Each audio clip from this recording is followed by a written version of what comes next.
Hello, and welcome to this week's edition of Inside Today's Boardrooms, presented by Diligent Institute, your source for the latest and greatest in corporate governance, all in 10 minutes.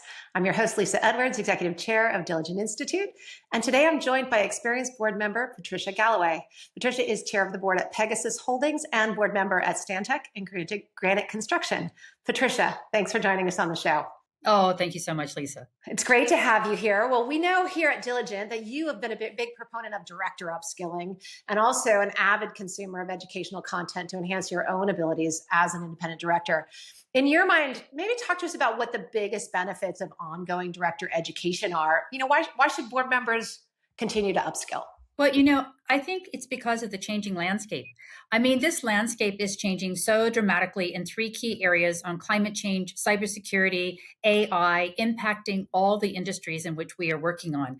And because of this, I think it is so critical for directors to stay up to date on best practices, tools, consequences, and all the regulations that impact all of these areas for which we as board members need to provide good oversight to our management on the boards of which we sit. And to do that, we have to make sure that our skills are currently updated. I love that. And when you mentioned some of those emerging technologies, do you sort of view it as, this has always been happening. Board members have always needed to educate themselves, but the pace of change, the rate of change, that sort of slope of the line has sort of changed and is accelerating? Oh, absolutely.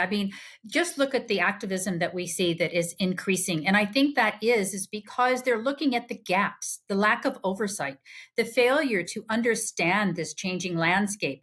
And so that makes it even more critical for directors to ensure that their skills are updated. When you think of these topic areas, where do you think that directors can best benefit from educational programs? Well, I do think that the areas, Lisa, that I talked about, the climate change, the cybersecurity, the AI, and to just speak just a little bit on each of those. So on the climate change, there's the Sabin Center at the Columbia University in New York. They have great statistics on the litigation in this area. In fact, as of December 31st of 2022, there's been over 2,100 climate change litigations filed in 65 jurisdictions with over 1,500 just in the United States alone. And so companies, they're facing potential fines relative to not meeting this litigation, but look at the new SEC disclosures on climate change. Do our companies have the right tools? Do they have the right people? And who is responsible for looking at these disclosures and the commitments that the company is making relative to these climate change net zero goals? Are they accurate? What we're seeing in greenwashing is not just something that might happen, it is happening. And so we as directors need to be aware and fully understand these disclosures and commitments that are being made. Are they accurate? And what are the consequences to our investors, the company, all of the stakeholders?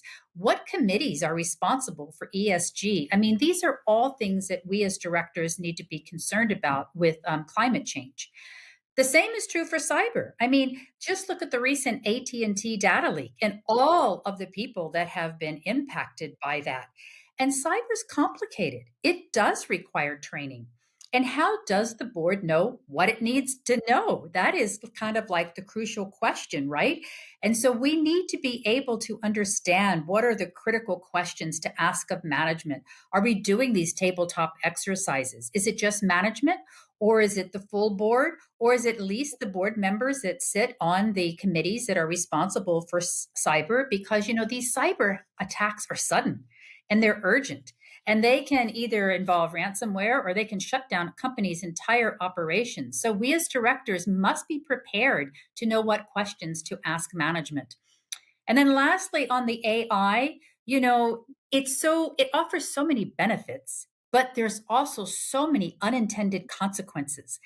I just spoke at an American arbitration conference, and they had a panel on in-house general counsels that talked about these unintended consequences of AI and what I didn't actually even fully appreciate myself. So anytime a company is inputting information into any type of AI software, that software is maintaining that information and keeping that information. So what if you are giving away competitive advantages?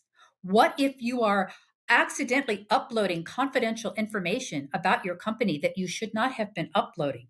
What does it do to intellectual property? I mean, these are all questions, again, that I think the board is responsible for knowing these unintended consequences and the recordings of meetings, and where does those recording goes, and who owns this data. So unless we are keeping up as board members on this quickly ever changing environment in these three critical areas, then we are not going to be best serving our companies on which the boards that we sit. Yeah, I think those are really, really good heads up. And I think the particularly on your last point on AI, I do think that many board members are still not quite comfortable and familiar with it. As frankly, many executives and people in companies is quite new technology. But the notion of the IP, the right to use the data, what are you putting out there? Do you own the LLM within your four walls, or are you putting things out onto effectively the internet? All those things come into play in such an interesting way, and it does require sort of just educational uplift across the board within the company, and certainly on the board to be asking the right questions of the company about the management and the risk management and governance around those things. Absolutely. As a director, if you, let's say maybe on the board where you're the chair, a director comes to you and says, "Hey, Patricia, I want to take a certification, or I want to take a program. I want to learn more about cybersecurity. I want to learn more about AI. I want to learn more about climate." What are the things that in your mind make up a quality educational program, a quality educational experience for directors? And what should a director plan to come away from those programs with? Well, first of all, I look for programs both internally and externally. And I look for programs that provide updates and critical learning elements. I'm a big proponent. I'm chair of the Nom and Gov committee at Granite. And we always work with management to determine for our own board education, what are going to be these key critical topics. And do we have an internal speaker come, or do we have a third party come to speak to us? But then on our external, our own board training, for which we should be doing, I also look for organizations like Diligent that have certification in programs that are comprehensive, they're current, they're broken down into manageable topics. I like having the short Q&As so that board members can do a sanity check to ensure that they're actually understanding the content that is being presented to them.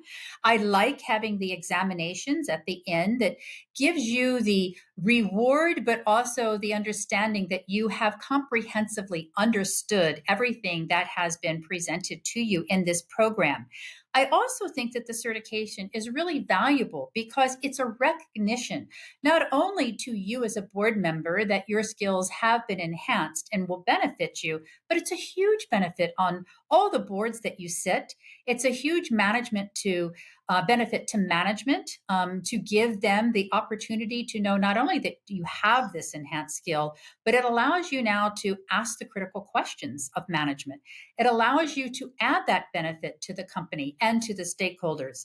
And I also believe that, actually having the climate leadership certification and the cyber certification from Diligent, I can tell you that it has certainly enhanced my skills and my ability to be able to ask and have answered these critical questions to management. So highly encouraged to see these types of courses prepared and how they're offered to board members. Yeah, I think that's a great point. I think it's good for the individual to feel more prepared in the boardroom. It's also great for the company to be able to, sort of note it in the proxy, in the sort of skill matrix, and say, we do have people who have been thoughtful about this and have put the time and effort in to get up to speed. So I think that's a really great takeaway. Any best and final thoughts for our audience in the next couple minutes? Well, I do think your comment on proxy statements are important. Just having looked at our two proxy statements, and very proud to see that those certifications that I have are listed, because I think that more and more people are paying attention to these director skills and the certifications that they have.